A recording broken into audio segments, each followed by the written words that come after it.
Hello, good morning mga me. Welcome na naman sa panagabagong buhay ng isang full-time mom. O ayun, team puyat na naman tayo. At dahil nga ang routine ni baby ngayon madaling araw siya gising. At pagsapit ng alas 5 hanggang hapon na yan ay tulog siya ng tulog. O ayan, diba?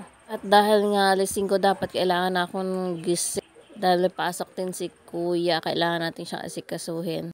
Oh hala, nagising si baby dyan. Sakto naman nag-aalmusal at kids. At syempre the other day na to, syempre hindi natin makalimutan ang ating parcel.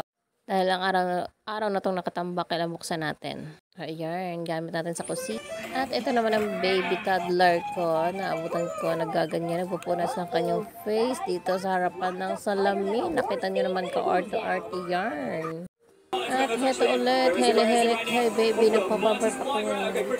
Si mami, hawak-hawak ko siya minsan. O lagi after mag-date kasi pinapapart ko yan. Lagi-lagi napaburp. Nakagawang siya para mapaburp. And then naman to si kuya, kahit papano asikasuhin natin, turuan natin kung yung selection sa school.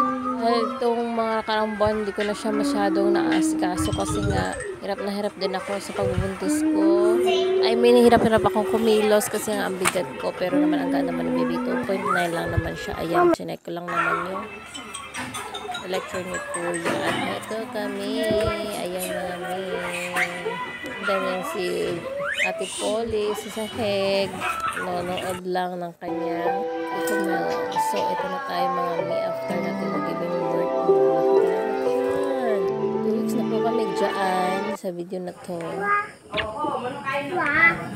Ito pala mami ang na-cord natin na breast meron pa akong colostrum na milk. 1, 2, unang linggo ko, ipon na ako na 5, yellowish na 6. gatas, which is colostrum. Compare dito, wala na siyang colostrum, white na siya. Kasi puti na siya. Itong mga ilang piraso. Ayun guys, so yellow na yellow.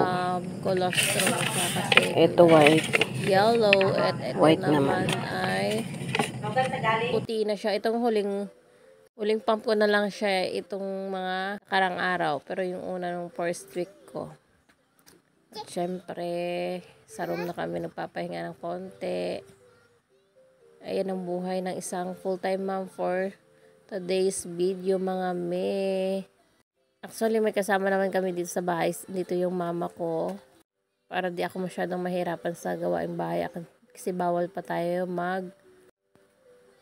buhat ng mga mabigat. So that's it for today's video mga ma'am. Thank you for watching. God bless us all.